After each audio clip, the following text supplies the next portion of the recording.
세상에 많은 사람들이 가지는 공통된 삶의 의문이 있습니다. 왜 하나님께서는 악을 그대로 두시는가 하는 질문입니다. 착한 사람, 또 믿음으로 사는 사람이 잘 되어야 되는 것은 아닌가? 악한 사람은 벌을 받아야 되고 권선징악의 교훈뿐만 아니라 삶에도 그대로 이루어지고 목도되어야 되는 것은 아닌가? 그렇게 생각을 합니다. 왜 악인들이 득세하고 불의가 판을 치는가? 우리 스스로 의문을 갖기도 합니다. 또한 전능하신 하나님이라면, 공의의 하나님이라면 반드시 이 일에 대해서 합당한 또 결말을 내어 주어야 되는 것이 아닌가 생각을 하고 또 의문을 품게 된다라는 것입니다. 이런 인생의 의문에 대한 명쾌한 해답이 오늘 본문 말씀에 있습니다. 예수님께서는 이 수수께끼와 같은 의문에 대해서 농사 짓는 것을 예를 들어 설명을 해 주시고 계십니다. 주님의 말씀의 요지는 이러합니다. 어느 농부가 정성껏 밭을 장만한 후에 좋은 씨를 뿌렸습니다. 씨앗은 싹을 내고 자라 열매를 맺기 시작합니다. 그런데 문제가 생겼습니다. 곡식 가운데 가라지가 섞여 함께 자라고 있는 것입니다. 싹이 날 때만 해도 그것이 가라지인 줄 몰랐습니다. 하지만 싹이 나고 자라는 그 과정 가운데 열매를 맺는 식물과는 다른 어떤 모습들을 보이기 시작했고, 그것이 가라지라는 사실을 인지하게 되었던 것입니다. 이를 본 일꾼들이 걱정이 되어 주인에게 묻습니다. 주님께서는 분명 좋은 씨를 뿌리셨는데 어떻게 된 영문인지 가라지가 생겼습니다. 주님, 어떻게 해야 할까요? 당장 뽑아버릴까요? 질문을 하게 됩니다. 그때 주인이 말합니다. 가만히 두어라 이야기합니다. 가라지를 뽑다가 곡식까지 뽑을까 염려된다 말씀하신 것입니다. 이는 뿌리가 서로 얽혀 있기 때문에 가라지를 뽑는 그 일 때문에 곡식도 뽑힐 수 있다는 염려에서 비롯된 것입니다. 그리고 주인은 계속해서 말합니다. 13장 30절 말씀이죠. 둘 다 추수 때까지 함께 자라게 두라 말씀하십니다. 추수 때에 주인이 추수꾼들에게 말하여 가라지를 먼저 거두어 드리고 그것을 불사르고 곡식은 모아 내 곳간에 넣겠다 말씀을 하신 것입니다. 함께 자라게 두라는 것입니다. 아직까지는 뿌리가 서로 얽혀 있기 때문에 곡식단도 다칠 수 있다라는 것입니다. 그러나 이것을 계속 가만히 두시겠다라는 것은 아닙니다. 추수 때에는 마지막에는 반드시 이 알곡과 가라지를 분리하시겠다라는 것입니다. 예수님께서는 이 비유에 대해서 이렇게 설명하셨습니다. 좋은 씨는 인자, 예수님이라고 말씀하셨습니다. 밭은 세상이라고 비유로 말씀하신 것이고, 좋은 씨는 천국의 아들들이고 가라지는 악한 자의 아들들이라는 것입니다. 가라지를 뿌린 원수는 악한 사탄 마귀요, 추수 때는 세상 끝을 의미하는 것이고 추수꾼은 천사들을 의미한다 주님께서 말씀하셨습니다. 그리고 계속해서 말씀하시기를 가라지를 거두어 불에 사를 것 같이 세상 끝에도 그리하시겠다 말씀하신 것입니다. 천사들을 통해서 세상 끝에는 가라지를 불에 사를 것이라는 것입니다. 주님 계속 말씀하시죠. 41절로 43절 말씀을 보면 인자가 그 천사들을, 예수님께서 그 천사들을 보낼 것인데, 그들이 추수꾼들을 의미하죠. 천사들을 의미하죠. 그 나라에서 모든 넘어지게 하는 것과 또 불법을 행하는 자들을 거두어내어서 풀무불에 던져 넣을 것이고 거기서 울며 이를 갈게 될 것이라 말씀하셨습니다. 하지만 의인들은 자기 아버지 나라에서 해와 같이 빛나게 될 것이라는 것을 주님께서는 말씀하시고 이 비유에 대한 전체적인 설명을 해 주셨던 것입니다. 자, 여러분 어떻게 이해가 되십니까? 예수님께서 이 비유를 통해서 말씀하시고자 하는 의도 몇이 있습니다. 첫 번째는 먼저 악은 실제한다라는 것입니다. 25절 말씀을 보시면 원수가 와서 곡식 가운데 가라지를 더 뿌렸다라고 말하고 있습니다. 원수가 왔다라는 것입니다. 이것은 악한 존재를 의미하는 것입니다. 여러분, 악한 존재는 실제합니다.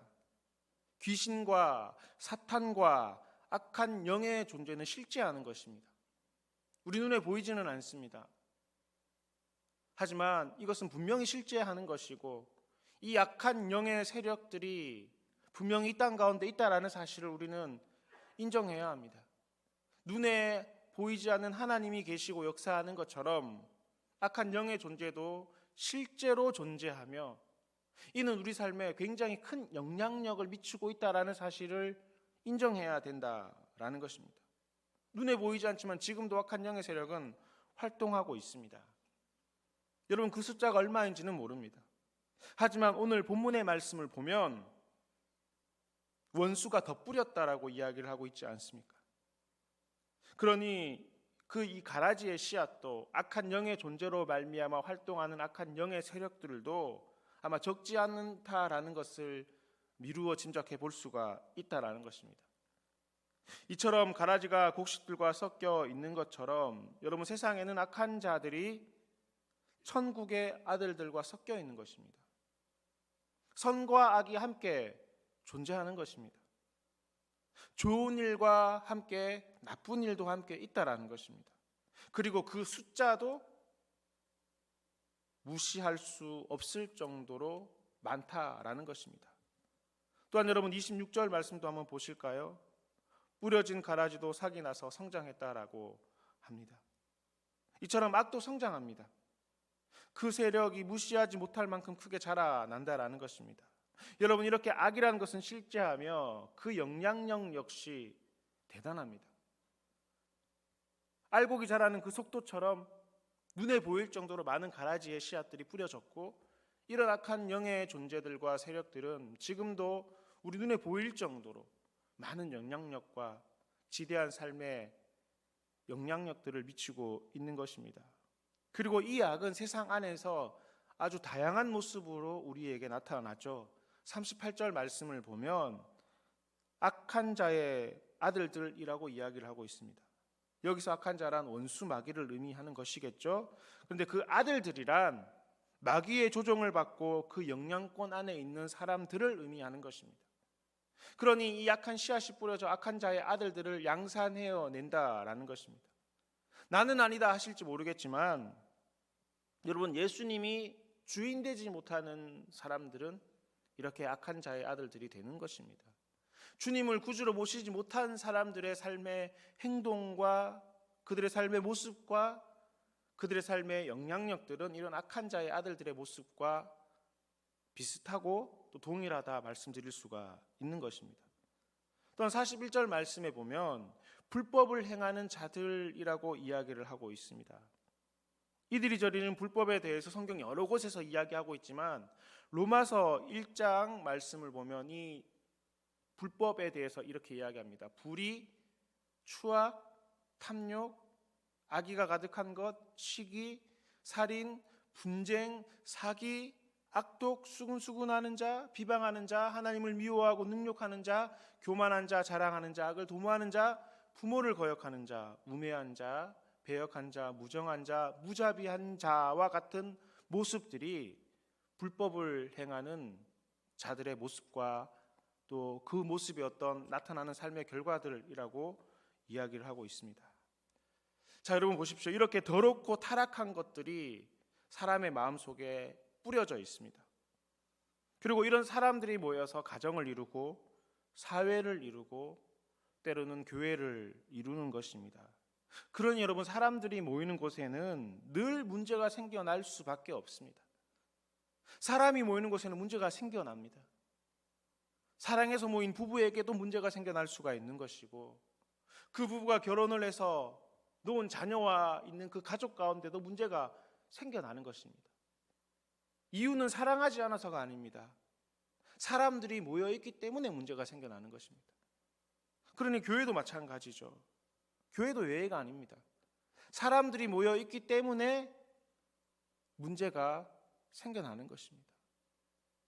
세상 그 어디도 문제없는 공동체는 없는 것입니다. 좀 문제가 덜한 것뿐이지 언제나 문제는 있게 되는 것이고, 그 문제는 언제든지 표출되어져 다툼이 생기게 되는 것이 사람들이 모인 모든 공동체의 특징인 것입니다.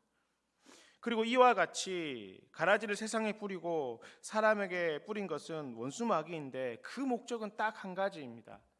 41절 말씀을 보시면 넘어지게 하는 것입니다. 원수마귀가 악한 영의 세력들이 우리의 마음밭에 가라지를 뿌린 이유는 넘어지게 하기 위해서 뿌린 것입니다. 다시 말하면 하나님의 백성들을 흔들어 놓으려 하는 것입니다. 그래서 하나님에 대해서 의심을 하게 되고 하나님의 통치하심에 대해서 의문을 품게 하고 말씀에 대한 의문을 가지게 하고 하나님과의 관계를 문제를 일으키는 것입니다. 의심을 갖게 합니다. 불평과 원망을 생기게 하는 것입니다. 그래서 잘 믿다가도 넘어지게 되는 것입니다. 괜찮은 사람 같았지만 종국에는 나쁜 결론만의 모습들을 우리가 왕왕 보게 되는 것입니다. 넘어지게 하기 때문에 그런 것입니다. 그런데 여러분, 이런 가라지를 대하는 일꾼들의 태도와 주인의 태도를 우리가 눈여겨보셨으면 좋겠는데, 여러분 먼저 일꾼을 보시죠. 이 가라지를 대하는 일꾼을 보시면 그들에게는 이 모든 것이 의문투성이었습니다. 좋은 씨를 뿌리는 것은 분명히 좋은 씨를 밭에 뿌렸는데 가라지가 생겨난 것도 의문이었고, 이런 가라지를 보고 주인이 당장 뽑지 않는 것에 대해서도 이해를 할 수 없었던 것입니다. 이들 생각엔 이 많은 가라지를 이대로 두면 농사를 망칠 수 있다라고 생각을 했고, 그래서 조급한 마음에 주인에게 이야기하여 당장 이 가라지를 뽑아야 되는 것이 아니냐 건의했던 것입니다. 그러나 여러분, 주인은 전혀 다르게 생각했습니다. 함께 자라도록 가만두라 말합니다. 왜냐하면 이 가라지를 뽑을 때 곡식까지 뽑힐 수도 있다는 염려 때문에 그래했고, 실제로 이것은 함께 뿌리를 함께 하고 있기 때문에 그럴 수밖에 없었을 것입니다. 그래서 둘 다 추수 때까지 자라도록 두라는 것입니다. 추수 때 추수꾼들을 통해서 가라지는 먼저 거두어 불사르고 곡식은 모아 내 곳간에 놓으리라 말씀하신 것입니다. 자, 여러분 보시는 바와 같이 가라지를 대하는 주인의 태도는 아주 느긋합니다. 바로 이것이 세상의 악을 대하는 하나님의 태도라는 것입니다. 우리는 이 악과 또 잘못된 일들과 우리의 이치에 맞지 않는 어떤 일들을 보면 당장 이 일을 어떻게 해야 될 것 같은 마음의 생각과 또 그렇게 하지는 않는 하나님에 대한 의문을 품게 되지만, 이 땅의 주인이시고 주권자 되시는 하나님께서는 이 일에 대해서 아주 느긋하다라는 것입니다. 함께 자라게 두라는 것입니다. 그런데 사람들은 문제가 있다는 것 자체를 용납하지 못합니다. 이 세상에 하나님께서 통치하시는 곳이라면, 공의의 하나님이시라면, 하나님께서 살아 계신다면, 하나님께서는 이 하나님의 백성을 사랑하신다면 문제가 없어야 되는 것 아닌가? 선하게 사는 사람들이 복을 받고 악하게 사는 사람들이 당장 벌을 받는 모습들을 보여줘야 되는 것은 아닌가? 이렇게 생각을 한다는 것입니다. 이처럼 사람들은 문제가 있다는 것을 문제라고 생각하는 것입니다. 문제가 없어야 된다는 것입니다. 문제가 있는 그것을 문제로 바라본다는 것입니다. 그런데 하나님께서는 우리가 생각하는 그 문제를 우리 삶에 그대로 용납하시는 것입니다. 함께 자라도록 가만히 두고 있다는 것입니다. 바로 여기에 사람들의 오해가 있는 것입니다. 일반적으로 우리는 신념처럼 믿고 있는 것 중에 하나가 뭔고 하니, 사람이 축복을 받는다라는 것은 그의 삶에 문제가 전혀 없다라고 생각하는 것입니다. 자, 여러분, 사람이 축복을 받는다, 우리가 축복을 받는다라고 했을 때 이 축복이라는 것은 그의 삶에 문제가 전혀 없는 것에서부터 기초한다라는 것입니다. 그리고 더해지는 것이, 또 그것이 물질이라든지 건강의 복이라든지 자녀들의 형통함이라든지 내 삶의 형통함이 더해지는 것이 축복이라고 생각합니다. 단 여기에는 조건이 있습니다. 문제가 없어야 되는 것입니다. 자, 여러분, 여기에 대해서 어떻게 생각을 하십니까? 정말 그렇습니까? 문제가 없는 것이 축복입니까?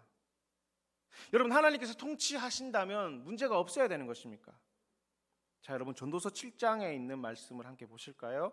전도서 7장 14절 말씀인데요. 우리 함께 읽어보도록 하겠습니다. 시작. 형통한 날에는 기뻐하고 공고한 날에는 되돌아 보아라. 이 두 가지를 하나님이 병행하게 하사 사람이 그의 장래일을 능히 헤아려 알지 못하게 하셨느니라. 아멘. 자, 여러분 보십시오. 하나님께서는 우리 인생에 병행하게 하신 것이 두 가지가 있습니다. 하나님께서 이 두 가지를 병행하게 하셨는데 그것이 무엇인고 하니 하나는 형통이요 하나는 공고라는 것입니다. 이 형통함 옆에 공고를 두셨고 이 공고함 옆에 하나님의 형통함을 허락해 주셨다라는 것입니다. 함께하게 하셨다라는 것입니다. 이 형통이라고 하는 것은 우리가 일반적으로 좋아하는 것들입니다. 잘 되는 것, 행복한 것, 잘 풀리는 것, 넉넉한 것, 이런 것들이 형통에 해당될 것입니다. 공고라고 하는 것은 우리를 불편하게 하고 힘들게 하고 어렵게 하는 것입니다. 우리 안에 문제를 가지고 우리는 공고라고 이야기할 수가 있을 것입니다. 그런데 여러분 보십시오. 하나님께서는 이 형통과 공고를 우리의 삶에 그대로 두셨습니다. 병행하게 하셨다라는 것입니다. 하나님께서 하나님의 백성들의 삶에는 이 공고함을 끄집어서 내어버리고 형통함만 남겨두신 것이 아니라 하나님의 백성들에게도 이 공고함이라는 것을, 공고라는 것을 형통과 병행하게 하셔서 함께 하도록 하셨다라는 것입니다. 자, 여러분, 하나님의 생각이 짧아서 그런 것입니까? 하나님께서 온전하지 못하셔서 그런 것입니까? 왜 우리의 삶에 하나님께서는 나의 불편함을, 나의 어려움을, 나의 고통을, 나의 힘듦을 제거해 주시지 않는 것이죠? 하나님께서 말씀하십니다. 그것을 내가 병행하게 하셨다라는 것입니다. 함께하게 하셨다라는 것입니다. 이에 대해서 우리는 어떻게 생각해야 하는 것입니까? 대답은 이것입니다. 다 필요하니까 두셨다라고 생각을 해야 된다는 것입니다. 우리의 지식으로는 다 이해할 수 없을 수 있습니다. 하지만 하나님께서는 이 형통과 공고가 다 필요하니까 우리의 삶에 그대로 두셨다라는 것입니다. 나는 불편해요. 나는 힘들어요. 그런데 하나님이 필요하시니까 우리에게 두신 것입니다. 형통도 공고도 마치 새의 두 날개처럼, 나비의 두 날개처럼, 자동차의 양쪽 바퀴처럼, 기차의 그 두 철로처럼 한쪽 날개로는 날아갈 수가 없는 것입니다. 만약에 한쪽 날개로만 날아갈 수 있다면 형통만을 두셨겠지만 하나님께서는 우리에게 양쪽 다 두신 것입니다. 형통과 공고는 우리 인생을 날아가게 하는 하나님의 놀라운 섭리라고 주님께서는 말씀하시는 것입니다. 자, 그렇다면 여러분, 뭐가 문제인 것입니까? 삶에 문제가 있다는 것을 이상하게 생각하는 것이 문제라는 것입니다. 내 삶에 공고가 있다는 것을 이상하게 생각하는 것이 문제인 것입니다. 내 삶에 왜 이런 문제를 하나님께서 남겨두시고 내 삶에 이런 가시들을 왜 남겨두셨냐라고 생각하는 것이 문제라는 것입니다. 여러분, 하나님께서 원하시는 것은 유토피아가 아닙니다.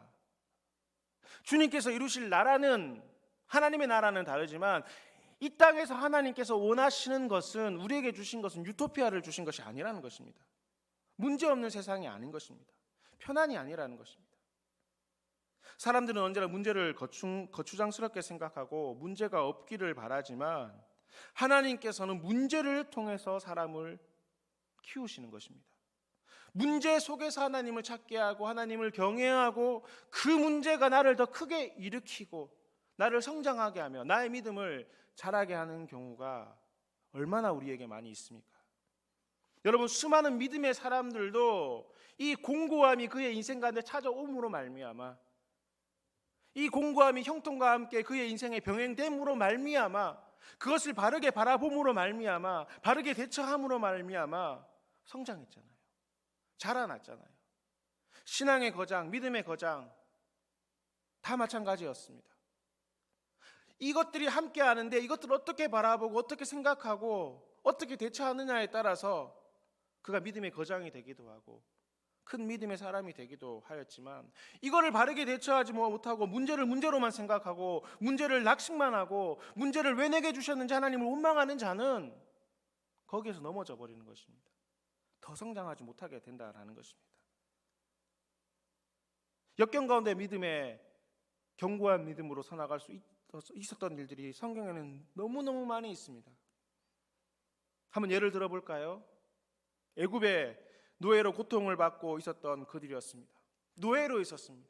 고통받았습니다.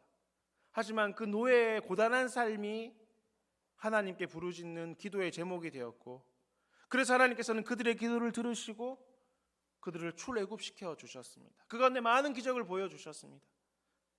그리고 뿐만 아니라 그들을 택하셔서 하나님의 백성 삼아 주셨습니다. 언약 백성이 되게 하셨다라는 것입니다. 자, 그러니 보십시오. 그들의 노예의 삶은 비록 힘든 것이었지만, 공고한 것이었지만, 그것이 하나님께 기도하는 도구가 되었고, 그로 말미암아 하나님의 언약 백성 되어 출애굽의 기적을 경험했던 역사가 이스라엘 백성들의 역사 아니겠습니까? 여러분, 초대교회는 어떻습니까? 성령의 강림하심으로 말미암아 너무나 큰 은혜와 뜨거움을 경험했습니다.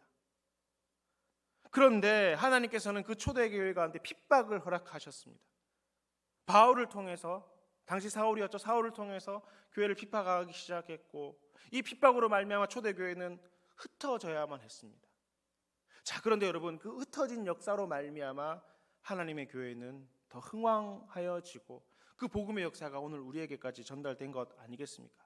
자, 그러니 이 초대교회 핍박이, 초대교회 받았던 이 공고함이 하나님의 교회를 흥왕하게 하는 역사로 주님께서는 사용하신 것입니다. 자, 그러니 여러분 보십시오. 하나님이 원하시는 것은 유토피아, 낙원, 평안 이런 것이 아니라는 것입니다.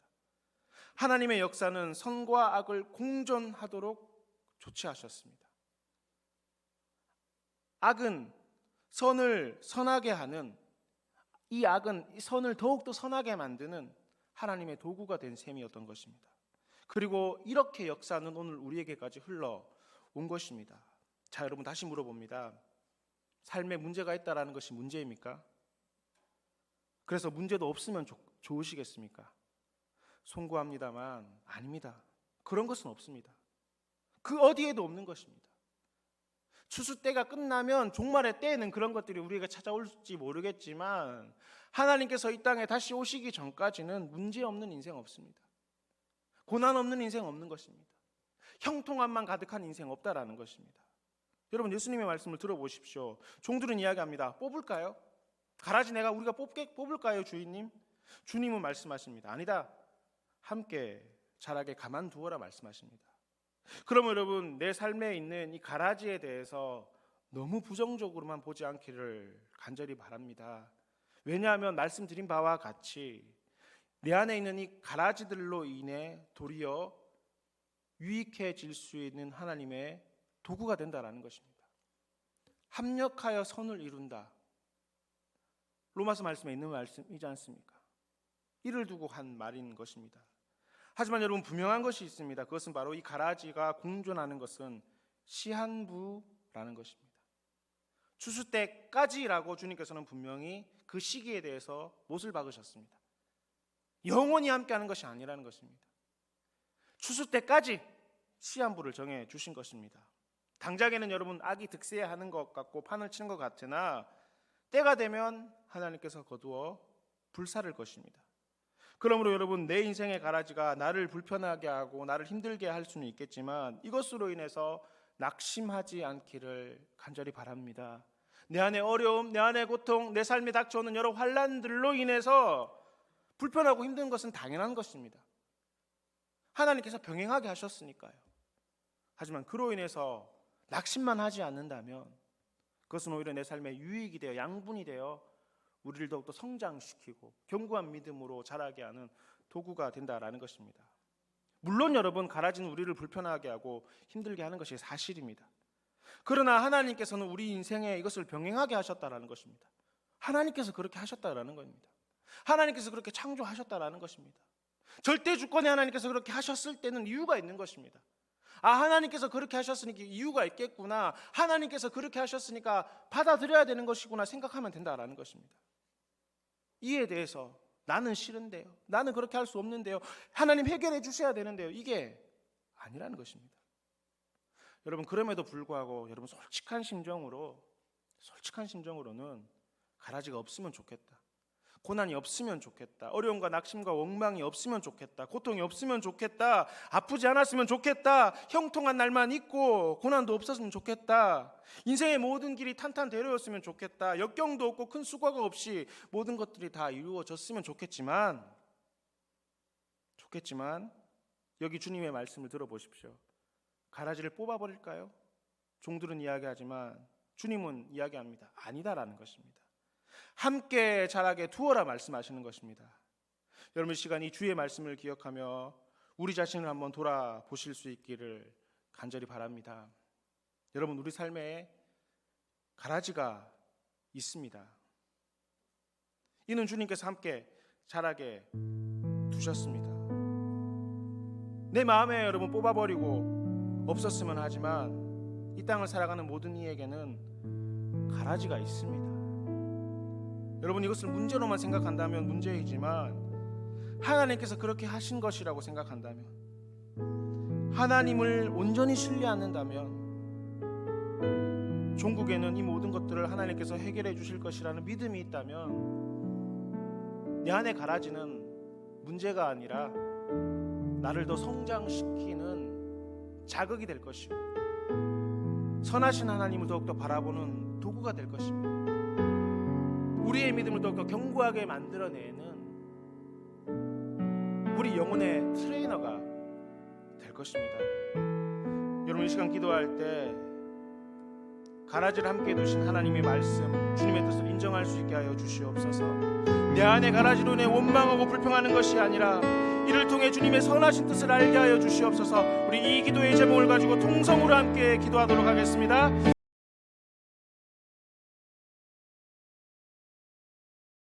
이제는 우리 구주 예수 그리스도의 크신 은혜와 하나님 아버지의 놀라우신 사랑과 성령님의 교통하심이 모인 저희 무리들과 대치동 교회 모든 성도들과 주님의 몸 되신 교회 위에 이제로부터 영원히 함께 계시기를 간절히 축원하옵나이다. 아멘.